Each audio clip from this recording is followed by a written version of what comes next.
Hello friends, and welcome to the Hanged Man in the Moon. If this is your first time here, welcome. Thank you for coming. I'm pleased to meet you. If you've been here before, thank you for returning. I'm truly honored. Friends, if you are a returning visitor, you already know that this is my series in which I use tarot and oracle cards to help me explore topics related to living the intentional life. And before I lay out my weekly spread, I ask the same question. How can we live this week more intentionally? How can we live more intentional lives in the coming week? And then I lay out the spread. And I've got one all laid out for us. But before we get to the spread, I'd like to ask you about this. Do you know what this is? Yes, it's a crystal. Do you know what kind of crystal it is? I don't know if you can see the color or colors clearly enough in the camera now, but this is a crystal known as ametrine. Do you know what ametrine is? Ametrine is a quartz crystal. It's based on quartz. And when we think of quartz crystals, we usually think of the clear quartz. Sometimes cloudy, sometimes very clear, but clear or slightly white colored quartz.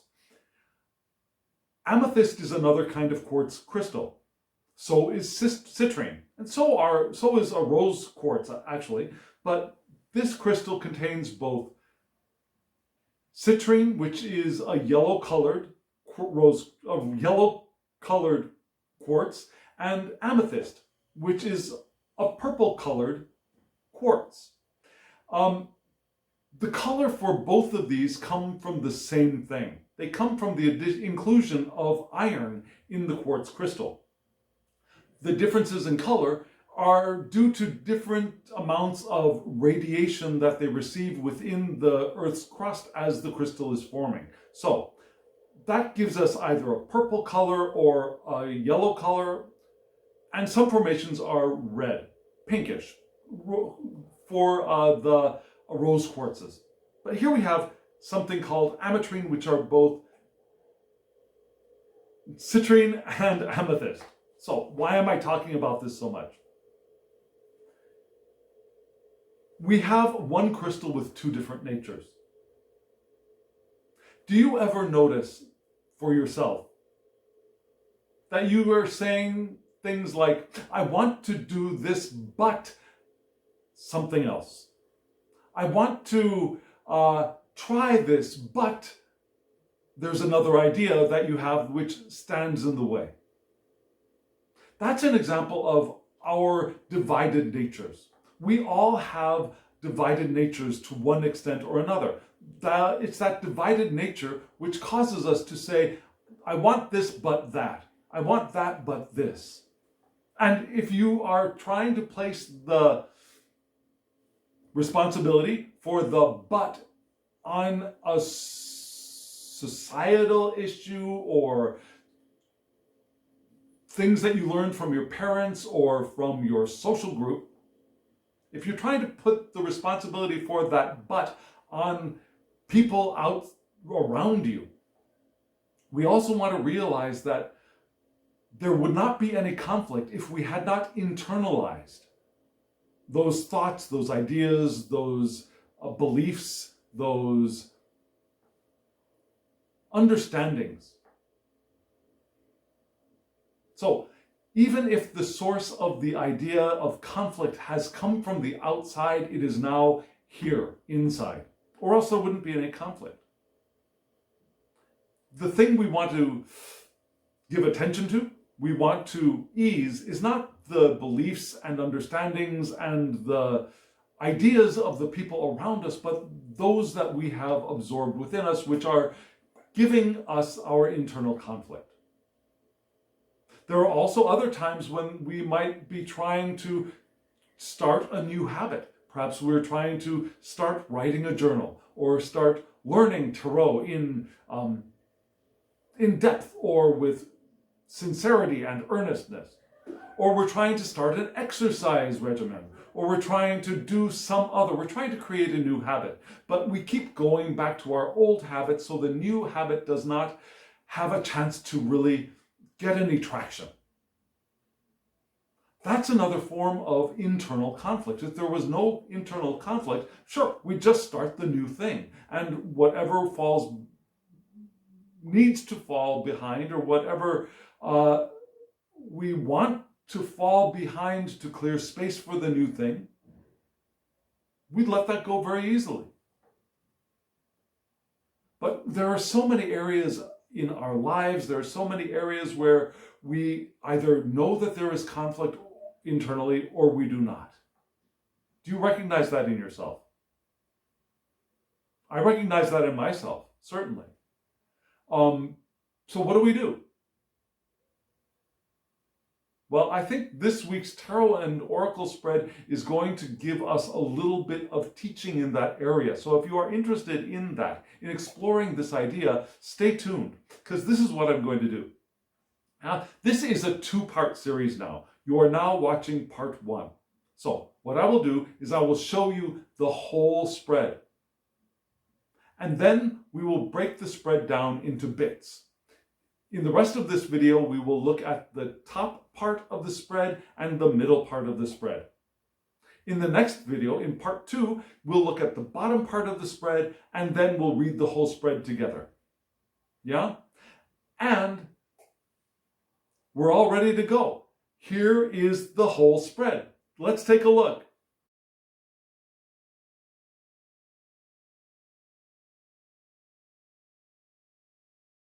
Friends, you just saw the whole spread, and it is a doozy, yeah? It's a spread that I can't really say I developed completely. I have started using, yes, I developed it. I developed it for myself.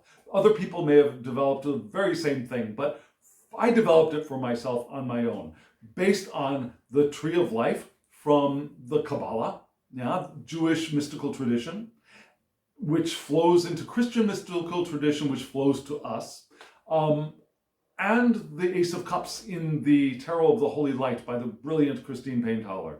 So those two things speak together for me when I lay out this spread.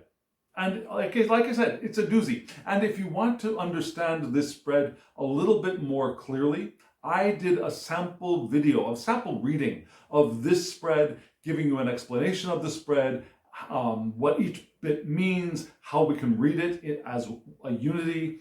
And I did it with one deck, so it's a little easier to understand. If you want to see that, I'll put a card up here for you to hop on over and take a look at that video. If you haven't really seen this spread before and you want to get some background before we jump into this week's reading together. If you are ready to go, what I'm going to do now is first remind you that at the end of this video, I'm going to have a little video, a little snip that gives you the names of the decks that I'm using and the creators of the decks. Also, in the description box below, there are links for you to go and explore the decks and perhaps purchase one or all of them if you want. They're all, to my knowledge, still readily available. They're beautiful decks. So, hang on for that. And right now, what we will do is we're going to look at the first section of the spread, which is called the supernal triangle of the Tree of Life. Here it is.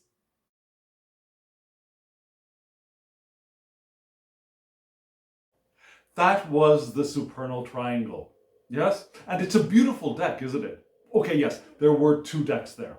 But we're only going to focus on the three cards from the one deck. We're going to leave that fourth card until part two, when we read the whole spread together.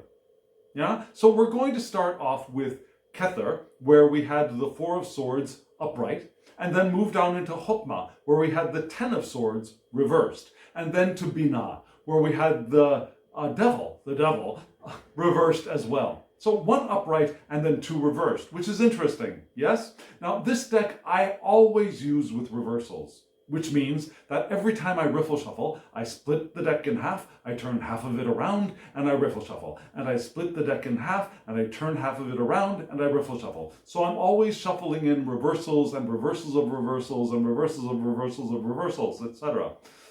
So it's interesting that we only had one card upright and two cards reversed. Last week, we had all three cards at the top reversed from this deck. So we're starting off with the top upright.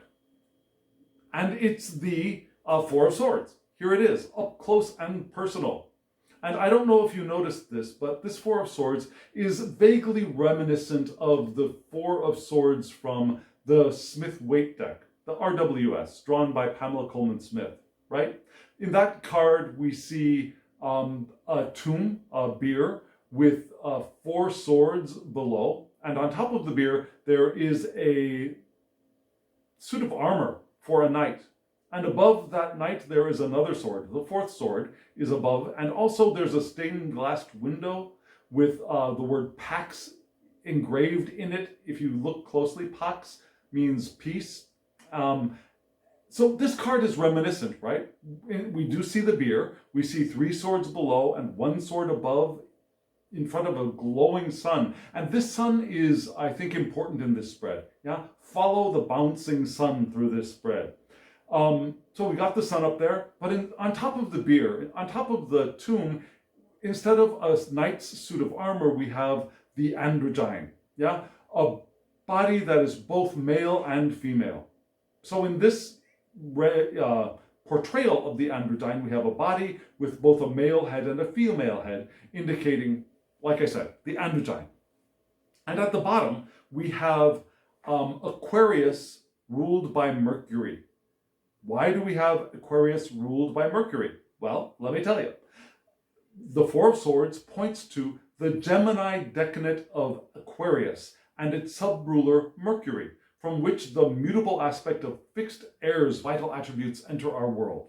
Yeah? Each sign has three decanates, three sets of 10 degrees.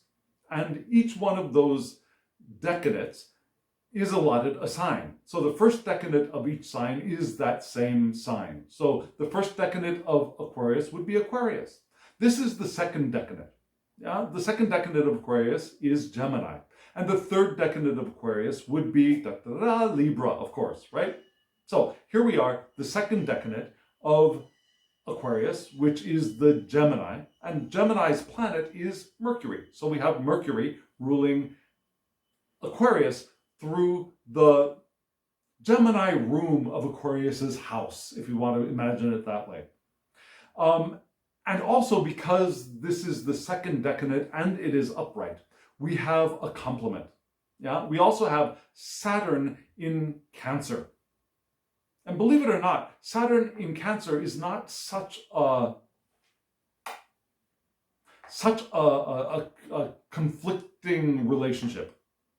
Now, both the sun and the moon are partnered with Saturn in the ladder of lights. Yeah, what do we have? We have Mars and Venus paired as planets. We have Mercury and Jupiter paired as planets. And then Saturn, therefore, is paired with both the sun and the moon in the framework that we are working in. So here we are. We have that. And when we think of Mercury in Aquarius, Mercury, the Gemini aspect, the darting around aspect, the messenger giver aspect of Mercury, in the progressive sign of Aquarius, we've got Aquarius wanting to move forward, but there's a little bit of agitation in there as well. Right? There is a little bit of a potential splittedness with Gemini as well, being there in Aquarius. So what do we get here? In Kether. Now remember, what is Kether? Kether is the Sephirah of the most hidden thing. Now the thing that is imperceptible to us at the moment. Now it's beyond our comprehension. It's the primal stirrings of the desire to create. It's not the creation by any means. That's way later in the spread. It's not the desire to create, because that desire could be felt, could be seen, could be noticed. This is the primal stirrings for the desire to create. So it's that, the way I've been describing it, and I don't know if this makes sense. Let me know in the comments below if this makes sense or not. It's like that moment where you feel your body moving, responding to something, but you don't even know what it's responding to. And then you notice something and you say, oh yeah, there's an itch there, right? And so then you start to think, well, why is there an itch there? And then maybe you start to scratch it, right? There are all those levels of potentiality there.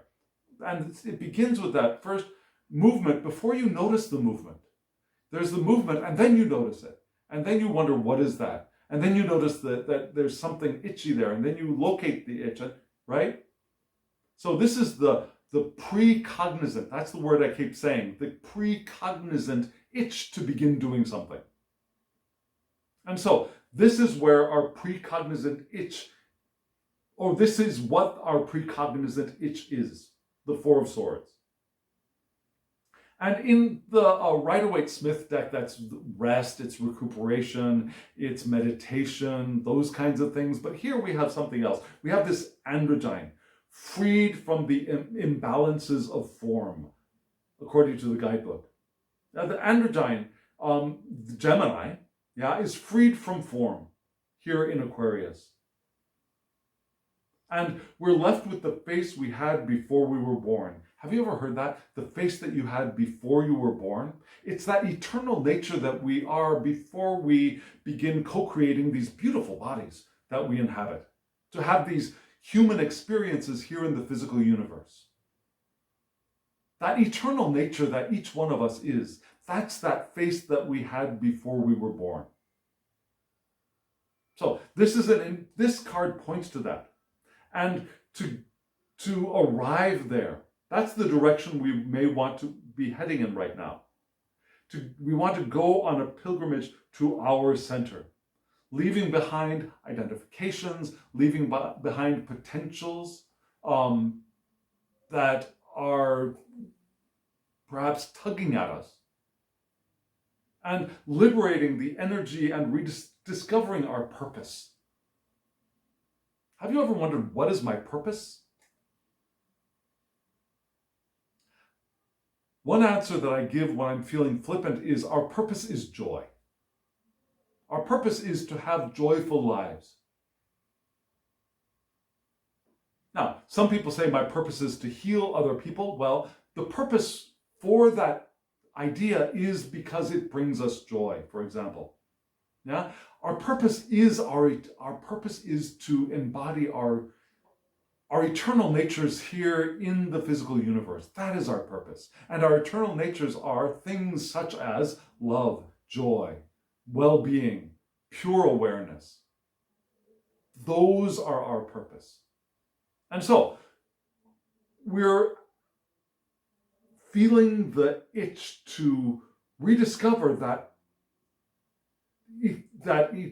face that we were before we were born, those states that we are, those states that we are. And quoting from the guidebook, now this is really, I think, telling. Let me quote from the guidebook. The guidebook says, "Let me cooperate with all the good things that flow to me from the souls whose labors brought me here." That's where we begin. Let me cooperate with all the good things that flow to me from the souls whose labors brought me here. Could be our parents, could be our families, could be our teachers, could be our selected families, could be our country, could be our church if we're religious folk, could be our coven if we're otherly associated folk. Yeah, all of those souls whose labors brought me to where I am now. I want to cooperate with all the good, the blessings that have flown to me through that. And may I stop fighting my essential nature. And I think the key point to this card for us here is that we stop fighting our essential nature. Now, Mercury in Gemini is a little bit split. We're of two natures. But this card here in Aquarius, and also with Saturn in Cancer, giving us boundaries, giving us limitations, giving us find the thing and own it within our spiritual lives, within our emotional lives, within Cancer. That's what this card is here to remind us of. That's the itch. That's what we're beginning to feel the desire to do. We haven't felt the desire yet, but that's what's coming. Yeah? That's Kether. And Kether is going to lead us right into Chokmah. And what is Chokmah? Chokmah is called the wisdom sephirah. It's the top of the pillar of mercy.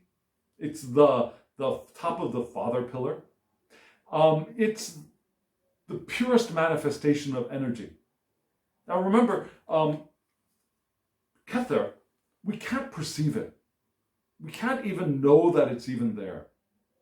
Here we have something that is perceptible, but it's like fog. But it's not fog. It's not something blocking our view. It's just that we notice something is there, but it's not substantial yet. It's not graspable. It's not like a cup of water. Can't even grab the water in a cup, really. We can try and scoop it, but we can't grab it like a thing. But it's not even that solid. It's that fog that is just, we perceive that there is something there. That's Kether. That's Chokmah. That's Chokmah. It's a boundlessness. It's a boundless impulse to creation, which we feel, but again, it's not, it's boundless. It's not a thing yet, right? It's intuitive sight of the soul as well, still unable to be grasped. And like I said, my symbol for that is fog. Or it could be light as well. Light, we can perceive light, but it's not a thing we can grasp, right? But still, I prefer fog, even though we don't want to fall into the trap of it being something that's blocking our view. It's not blocking our view. It's the thing that's about to take shape. It's like a field of a plasma, maybe. So this is what has landed in that spot for us, the Two of Wands. And the Two of Wands, you'll see, we've got, I'm sorry, not the two. Why am I saying two? The Ten of Wands. And you'll see at this Ten of Wands, let me show it to you upright. We've got these two serpents, one of them red, one of them blue. And the red one, well, actually they're both being crucified on a tau-shaped cross. And the red one is still alive. The blue one has long since died, according to the creators of this deck. And we also see fire in the background because, well, this is a fire card, right? It's the wands. And we also see the wands kind of stacked up on the side, a little bit reminiscent of the wands being carried by the person in the Ten of Wands drawn by Pamela Coleman Smith. Yeah, the guy holding all 10 wands like this, trying to walk forward. Kind of an odd posture, but here we have those 10 wands stacked over to the side.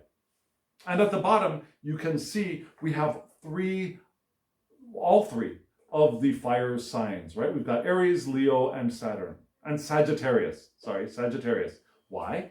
Because the Ten of Wands points to the Aries, Leo, and Sagittarius.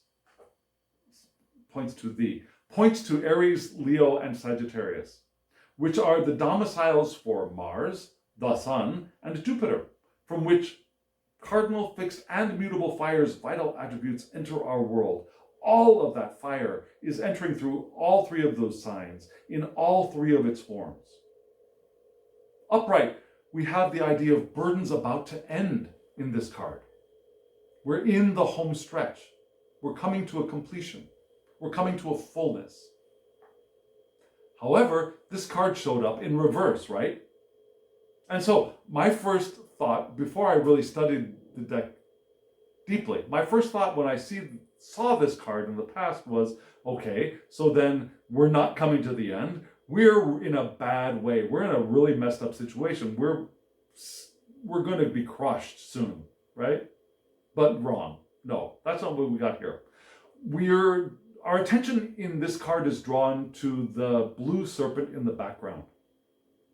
That blue serpent, which is the dried up shell of the being that died on that cross, but still retaining the shape of its final moments of life. Kind of like the people from Pompeii who died who died and were covered by ash during the eruption of Mount Vesuvius at the beginning of the Common Era. Also, ideas of like saints, the relics of saints, the full-bodied relics of saints. Have you ever seen? Maybe not. If you're from Europe, you probably know what I'm talking about more than somebody perhaps who was born in the United States and has never left. If you've visited Europe, if you've traveled to Europe, or maybe even Latin America, perhaps. I haven't been to many. Okay, maybe I have seen something like this in Latin America as well, perhaps in South America. Anyways, so in some churches, there are glass tombs with saints all laid out there. And some of these saints in glass tombs, so that you can see the body, they have not started decomposing. They are uncorrupted, as they say. So here we've got the idea of this uncorrupted body of the dead snake there. The snake of wisdom, the snake of spiritual power, perhaps even, which has died on the cross, but left its shell there for us to perceive, to be aware of, to reflect on. And so in this deck, reversed, we have things like motivating power of spiritual inspiration here. The seeds of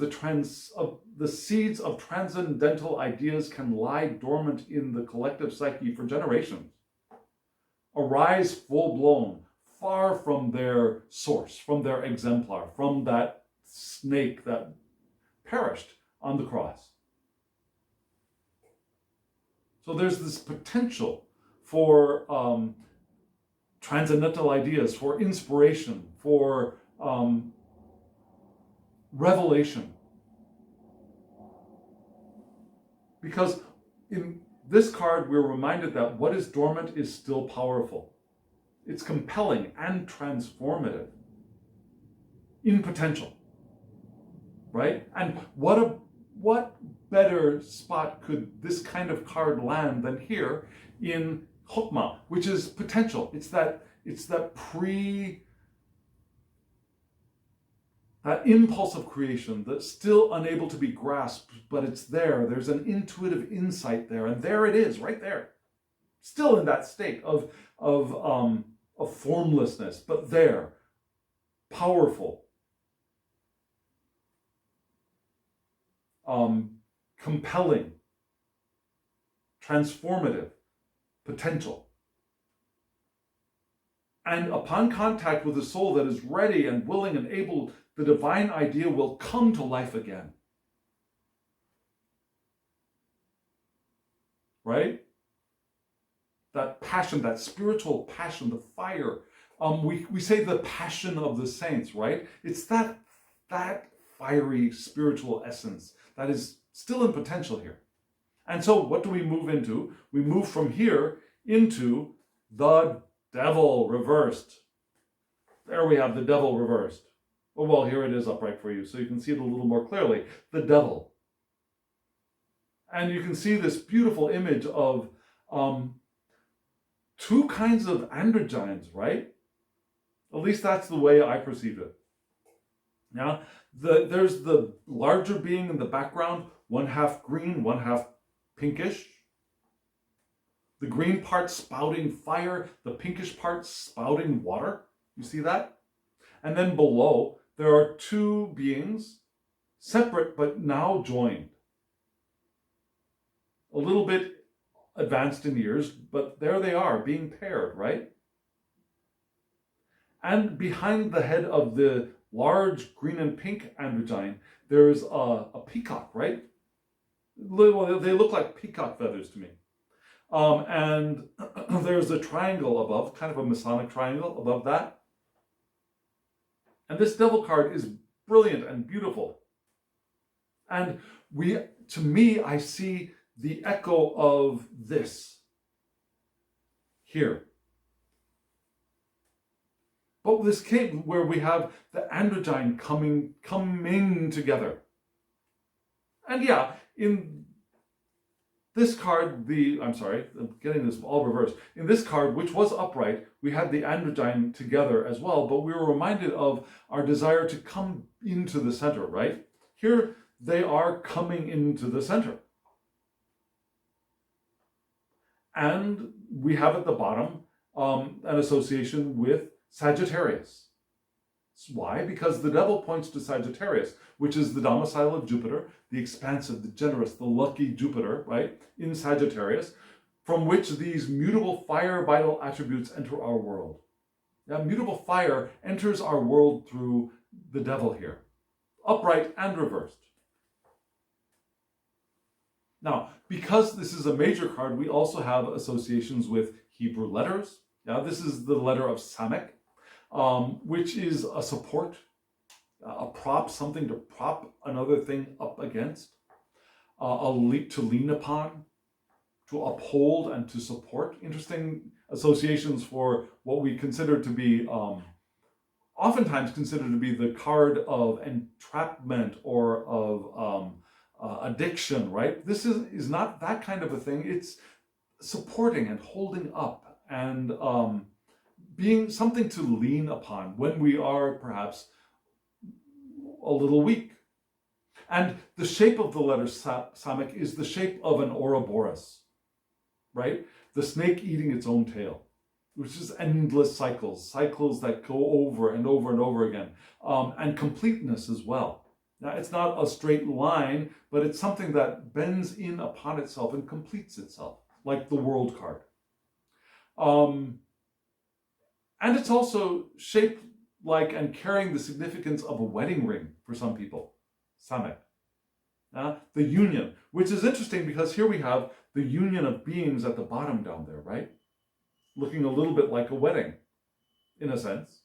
Whether it's a formalized or an informal wedding, there's a joining here at the bottom.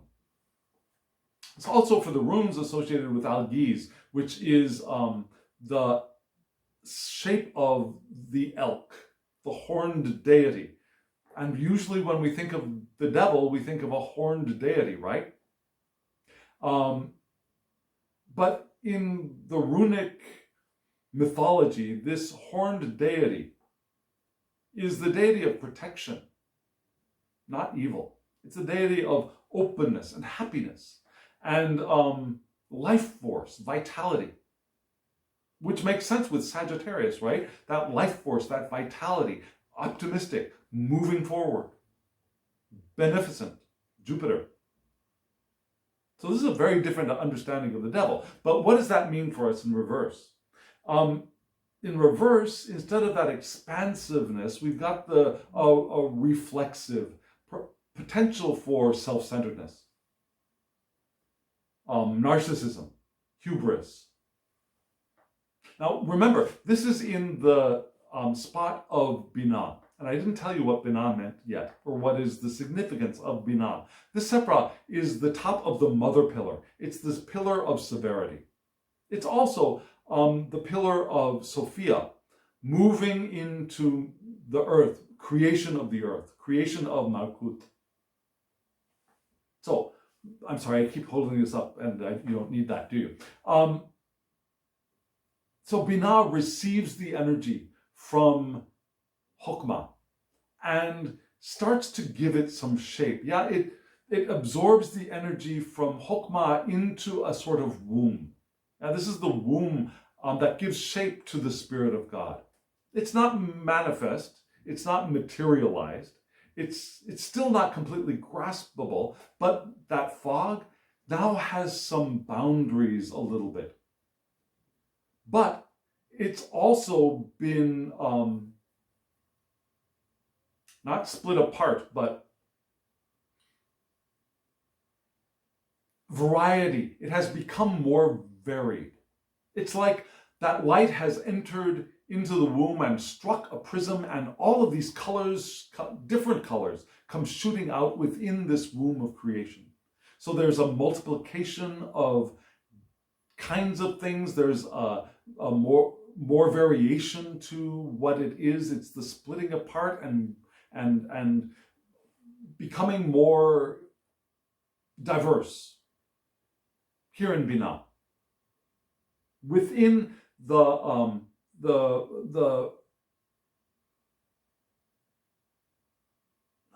within a kind of a boundary, a shape beginning to form.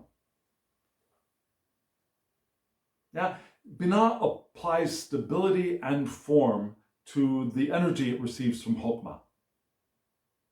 And again, it's not form like this card is a form yet. It's not manifested. It's still this energy, this fog, but instead of a boundless fog, there's now some boundary there.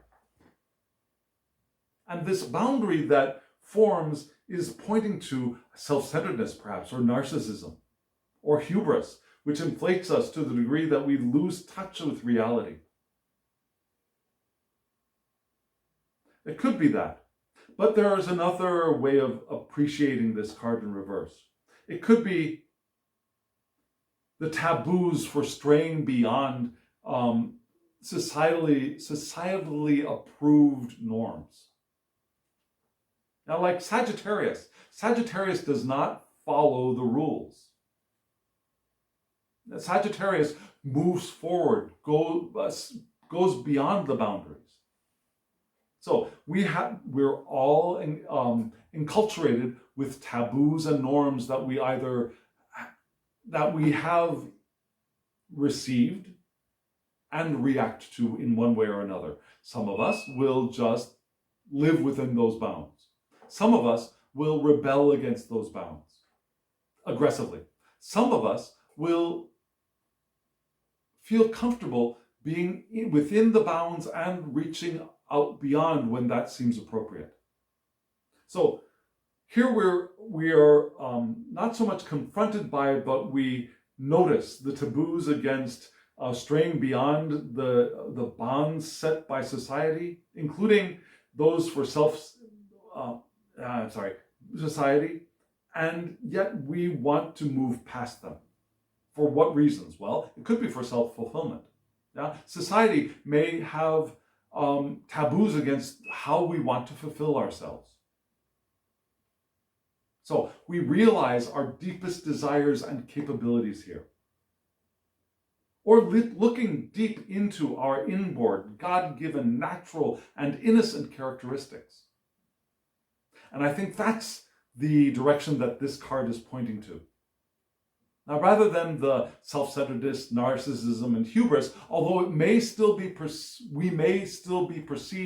as being narcissistic and hubristic by doing this stuff, but this card is pointing to our realization and apprehension, getting a hold of, apprehension of our natural and innocent characteristics, our how we can fulfill ourselves, realize our deepest desires and capabilities, because this is the natural path from here.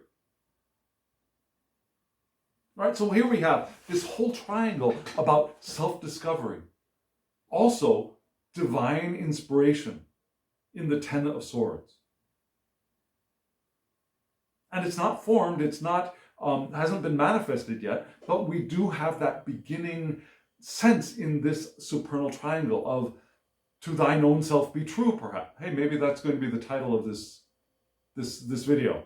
I don't know if you noticed this, but it's impossible for me to really land on a title for these videos until I start really talking through them with you. And so I think I just talked my way into a title for this week's video. Is "To Thyself Be True."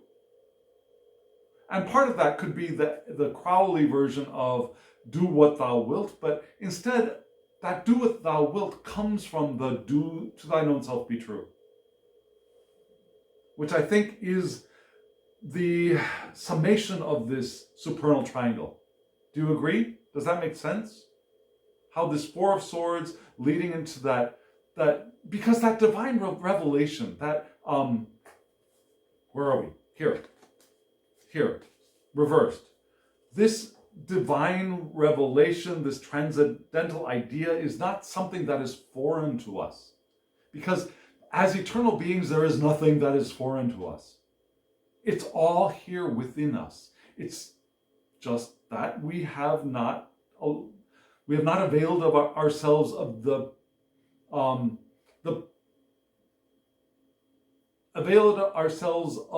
the chance or the possibility of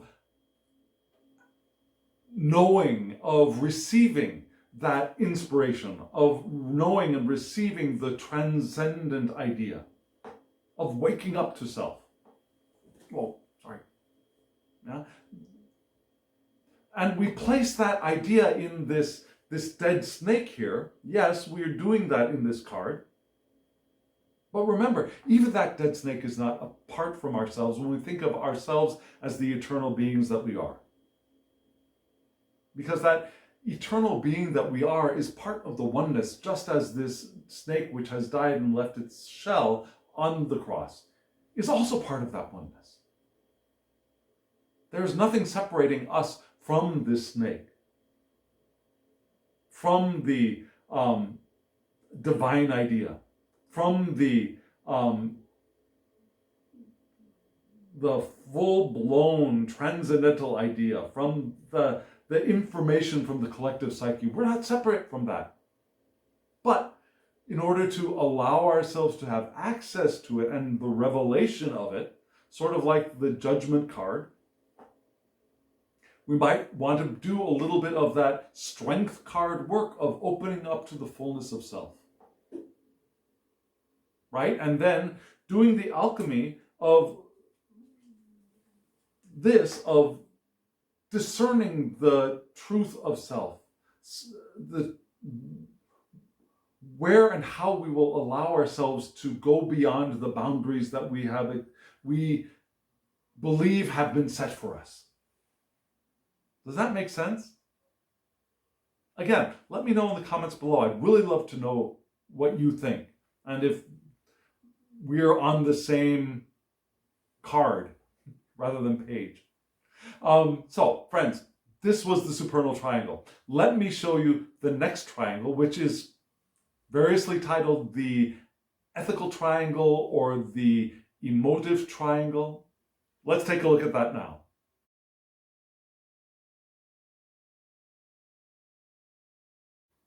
Here we are in the ethical triangle, which you just saw, those three cards. We start in Chesed on the right, and then we move into Gebra on the left, and then down into Tifereth, which is the heart of the tree, our hearts as well. Yeah? And so in Chesed, we had the Five of Cups. In Gebra, we had the Sun, beautiful card, and then in balancing them out in the center with the heart, we had the Page or Jack of Discs. Now, just in case you haven't been following along with my series with the Egyptian Tarot, the suits in this deck are flipped a little bit. Yeah, air and earth have been flipped. So swords in this deck are the earth cards, are the earth suit, and discs in this deck are the air suit. So the Jack of Discs is actually what would possibly be the Page of Swords in another deck. But we're not going to start there. We're going to start with the Five of Cups right here. And here we have 5 cups, beautifully drawn, and there's a constellation in the back. And this is, again, Chesed. What is Chesed? Chesed is loving kindness. It's on the father pillar. And it's the eager and urgent, eager and ardent desire either for or against something. It's cosmic laws coming into being. Cosmic laws like peace, fairness, order. Now, those big structuring concepts. It's judgment and limitation. I'm sorry, not judgment and limitation. That comes later. It's the archetypal idea of creation. Now, again, truth, love, goodness, peace, order. All of that is here in Chesed as attributes that flow from loving kindness, from mercy, from charity, and from the eager, ardent desire to move into creation, either for something or to oppose something, perhaps, but mostly for, I would hope. Personally, my belief is that the divine does not come in with negative action. It doesn't come in to destroy. Really. I mean, things dissolve and things break apart, certainly, because that is part of a creative process, not a part of a destructive process. Things break apart to transmute and transform into something else for life to continue growing, rather than to stifle itself in the burden of excessive growth, right? It's processes, creative processes, not destructive processes, but it's creative processes. That's what I see as the loving kindness of things, which might be perceived as against when looked at from the outside, but really when looked at from the inside, they're not against, but rather for something else, if that makes sense. So that's what we have here in Chesed, the Five of Cups. And you'll notice that the attributions for the Five of Cups are the Pisces decadent of Scorpio. Now you see Pisces up here, and you see, where is Pisces? Pisces and Scorpio are up here, and then the planet you see down here is Pluto. I'm sorry, is Neptune. But see, I got confused because I don't read Neptune. I stick to the seven, the ladder of lights, the seven visible planets, which go from the Sun, the Moon, Venus, Mars, Jupiter, Saturn, Mercury. Can't forget Mercury. So, what I will see in this card, even though we have Neptune down there at the bottom because this is the Pisces decadent of Scorpio and its subruler, Neptune, but for me the subruler is Jupiter, from which the mutable aspect of fixed waters' vital attributes enter our world. Yeah, fixed waters' vital attributes are colored by a mutable aspect of Jupiter and by Pisces. Now, Scorpio is fixed. Pisces is mutable. We also, because this is the second decadent, have a complement, which is Mars in Libra. Yeah, Mars is in the house of his partner. Now, Libra is the domicile of Venus, right? Venus is Mars's partner, so Mars is there in the house of his partner, Venus, which is Libra, on the more mature, on the dry way of the zodiac, from the sun, from Libra, I'm Leo, from Leo all the way up to Aquarius, Capricorn, up to Capricorn. From Leo to Capricorn, we have the dry way. From Aquarius down to Cancer, we have the wet way. This is on the more mature side of the spectrum. Which means that Mars in the house of Libra is a little bit more comfortable. This Mars has had some experience, right? We also have a constellation there at the top. This constellation, let me show you that constellation right now. That was the constellation called Ara. And it's not that, I don't know.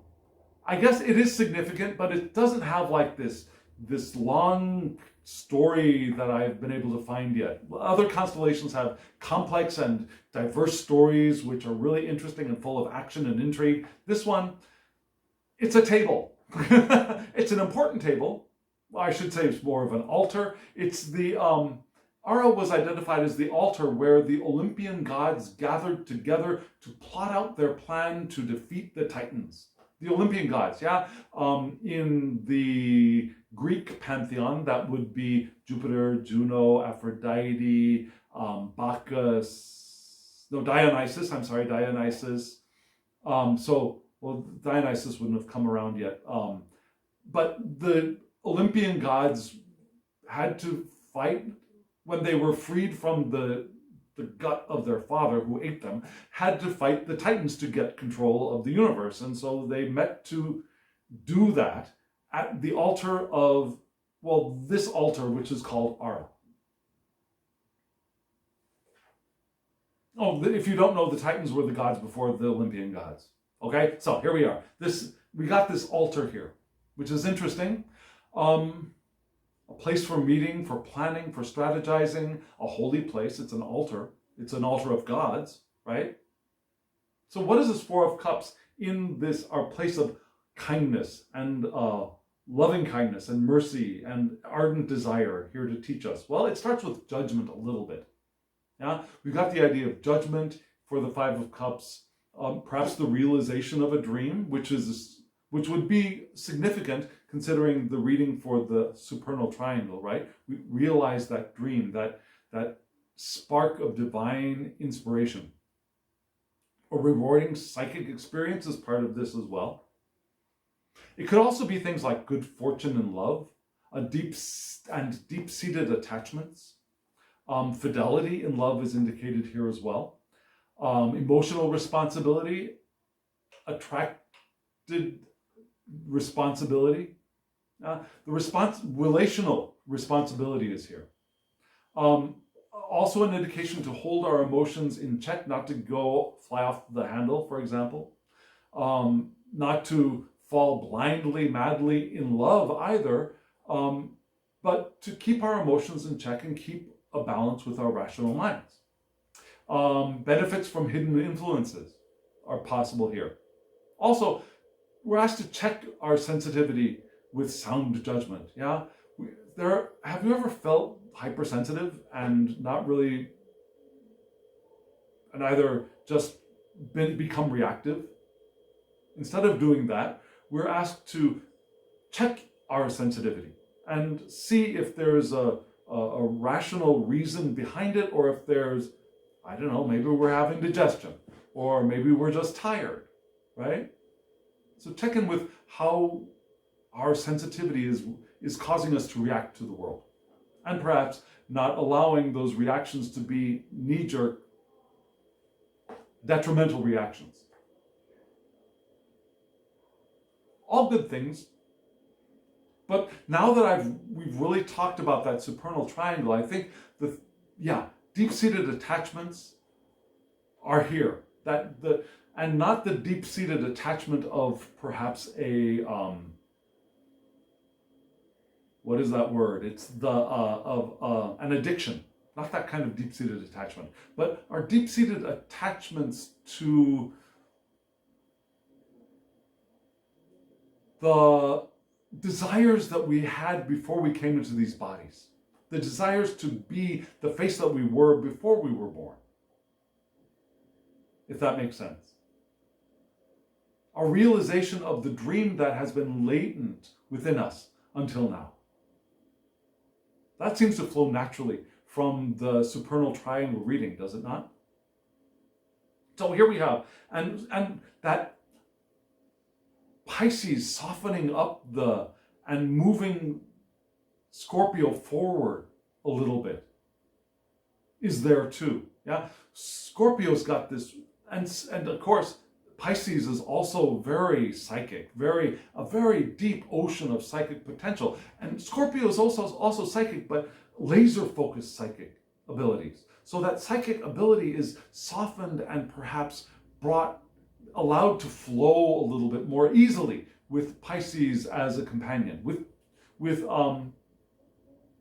Jupiter here, giving a little bit more expansion, a little bit more beneficence.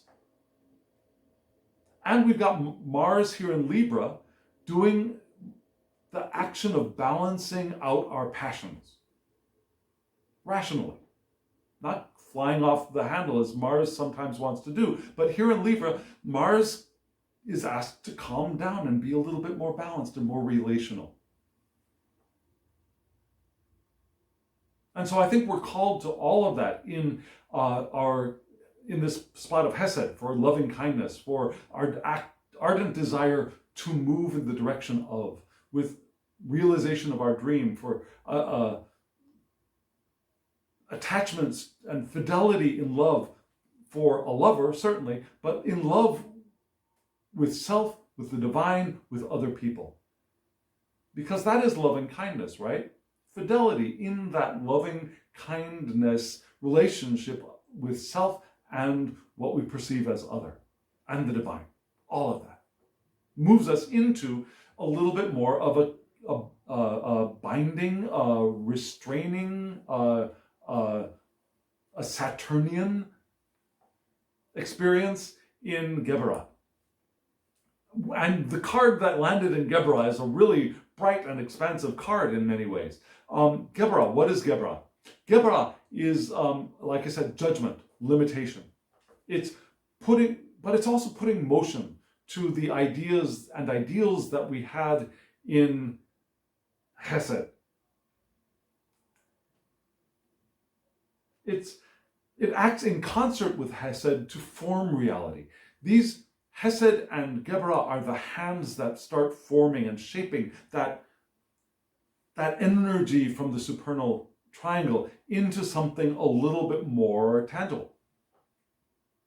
Now, the left and right hands, the left hand perhaps being Geberah, the right hand being Hesed, they come together and they create.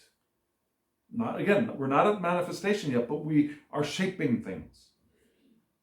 Now like if you've got a lump of clay, you start getting the general shape, right? This is where the head generally is. This is where the body generally is.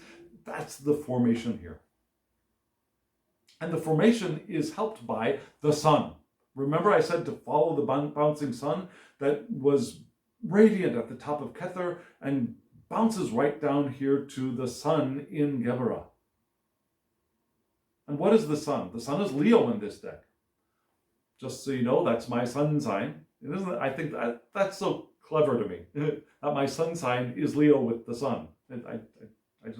It tickles me every time I think about myself. Sorry, but it's the truth. My sun sign makes me laugh.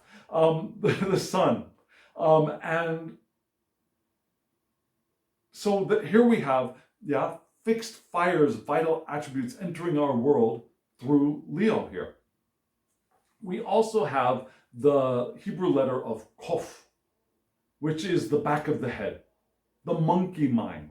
The monkey which mimics being human. It isn't human yet. And it probably won't be human, but it's the mimic of humanness.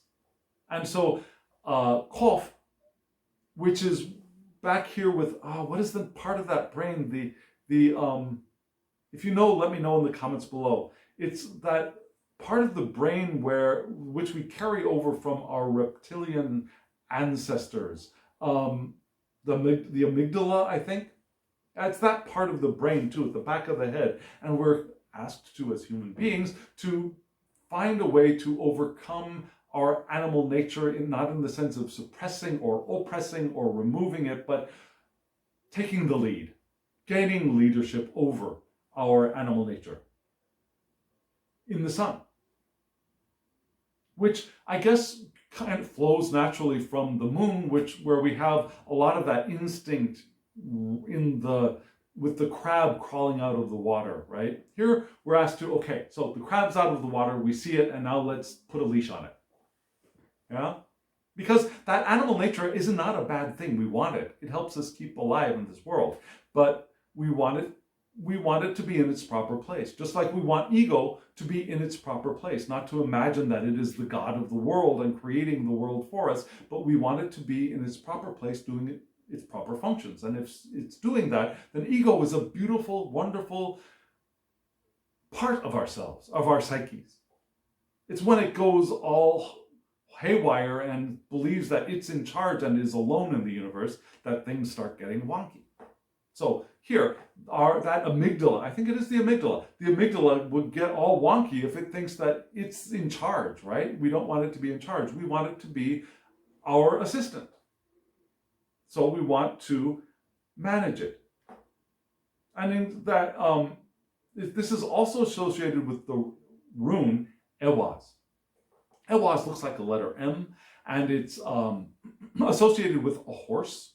So riding is associated with Ewaz, progress, but also loyalty and harmony, cooperation, partnership, and marriage, which is wonderful. Because very interestingly, other than like when we see the card in Pamela Coleman Smith's art where we got the naked baby on the horse, we think of success and triumph and joy and being out in the sun. This is a little bit more like a Marseille-style sun card where we've got the two figures physically interacting with each other in the light of the sun. And a lot of the meanings for this card in this deck are about marriage. Yeah, guard the sacredness of marriage. Infidelity leads to unhappiness. Align physical, mental, and physical, mental, and emotional natures. Moderate your desires. Also, children compensate for marital distress, hardships, sacrificing for the family. But also a happy marriage. A happy marriage asks of us to give over parts of ourselves to gain something else, to gain the union, right? There are those things. But we also still have the ideas of happiness or joy, spiritual goals, rewards through unselfish love. Now that love that we got from the 5 of Cups, here in the limitation gives us the rewards for that. Also, our self-organization attracts contentment. The way we organize ourselves, limiting, placing things in their proper place, kind of a Gebra kind of thing to do, gives us contentment. Also, our circle of love protects us. We receive protection from the relationships that we form. And we're asked to recall our devotion to peace and harmony here. So it's not just a peace and harmony for us to bask in and revel in, but to be devoted to express our devotion to that. Which, as we choose that, we also know that we have deselected other things, right? We have deselected conflict. We have deselected isolation. We have deselected self-servingness. So that's where the limitation of this card, I think, lies. It's that as we select this, other things are left behind. So from this idea of our realization of a dream, also good fortune in love, we have more fortune in love, but here we have the selection, the choice of it, the devotion to it, the guarding of it, and also spiritual goals, which flow from that realization of a dream, perhaps. We realize the dream, we get that divine spark from the Ten of Wands reversed. It's realized here, and here we are allowed to see where it is going to carry us. We see the direction we're heading in. And as we choose that path, other paths have again been deselected, right? And so we move here into Tiferet. Tiferet, which is what? Tiferet is the heart. It connects all of the sephira of the tree of life. Tiferet is the sephira of beauty, of glory, Here is where creation flowers forth. Again, not manifested, but those ideas, this is the emotive section of the tree, right? It flowers forth. It hasn't become solidified or realized, but it flowers, it blossoms. It blossoms here. Sorry, losing my air. And this is the translation point from force into form as we move down the tree, also from form into force as we move back up. The tree is not a one-way path. It goes down and then it goes back up, hopefully, and then it goes down and then it goes back up. Energy flows through this dynamic tree of interrelated sephira. So here is that translation point. It's the door, the portal. I was about to say the gate, but there's not a... When things are working well, there's no blockage here, right? There's no one of these things at the checkpoint, Charlie, yeah? There's no, what is that called? The bar that goes up and down and it allows you to pass or not, right? So here we have the Jack of Discs. And again, I said the discs suit is the air suit here. So what do we have? You can see Aquarius here at the top, because the Jack of Discs points to Aquarius, which is the domicile of Saturn from which the fixed air's vital attributes enter our world. Fixed air is entering here. Now, we've started off with water, we moved to fire in the sun with Leo, and here we are in an airy Aquarius. So who is this beautiful? And do you see the clouds there behind? It's very difficult to see. Can you see the clouds there in the background?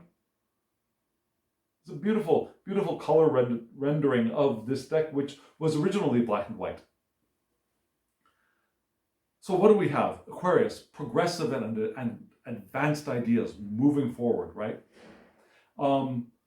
Maybe somewhat impersonal, but pleasant, cheerful, friendly, easy to get along with most of the time.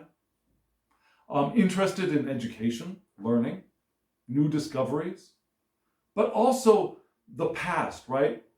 Aquarius is not only interested in the future, although it is a future pointing, a future, not pointing, it's not a cardinal or a mutable, it's fixed, but future looking sign.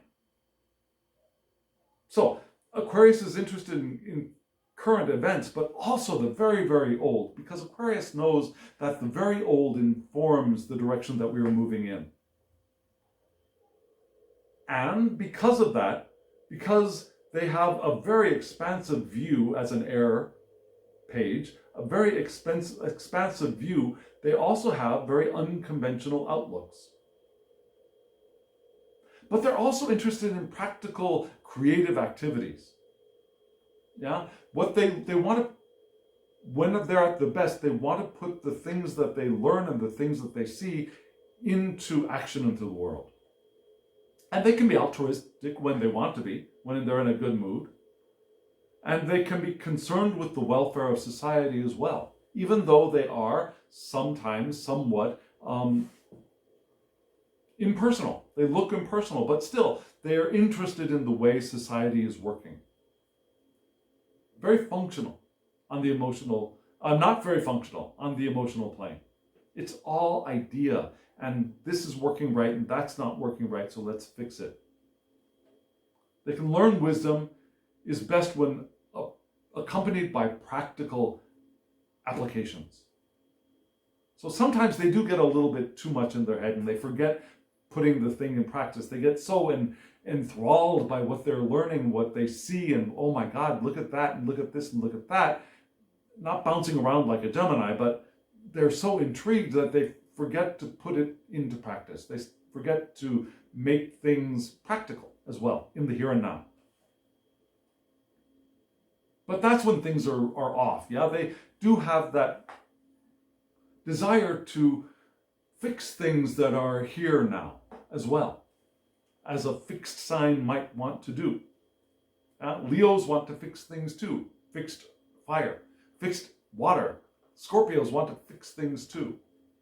Taurans do also want to fix things in their own pace.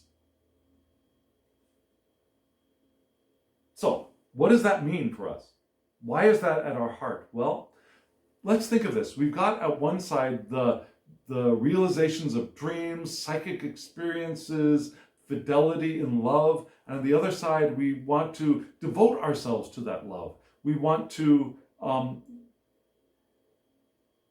guard the sacredness of our relationships. We want to notice the goals, where that desire is going to lead us.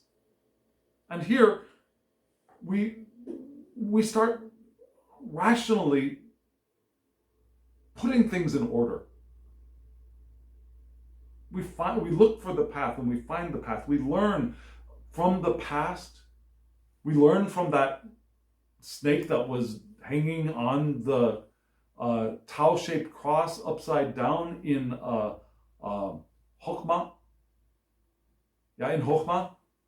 We learn from that, and that informs where we are going. So instead of it being a vague, amorphous cloud of potential, here we're starting to really think about where is this going to lead us, and how can we move forward, and how can we line things up to move in that direction. Does that make sense? I think it does. So, well, friends, here we are. We're at the end of part 1 now. In just a moment, we're going to see a short video about the decks. So stay tuned for that. And remember, there are links in the description box below. If you're still here, hit that thumbs up button so that Facebook knows that you got something out of this video and other people might as well. Subscribe if you haven't subscribed, and hit the alarm bell so you get notifications of when I upload videos. I'm still doing 3 a week because my schedule here at school is being a little bit, it's not giving me the time and the space to be able to do a 4th one yet. But maybe later on in the semester I'll catch my pace at school and find more time to do a little bit more. So hit the alarm bell. And if you want a reading from me, my email address is below, thehangedmaninthemoon@gmail.com. Shoot me an email and we'll get you a reading. So friends, again, this is the end of part 1. If you want to see part 2, I'll have a card up here right now, and I will also have a link to it in the description box below, so you can hop right over there if you want. Okay, so friends, now, as always, I wish you love, joy, well-being, and pure awareness. Thank you.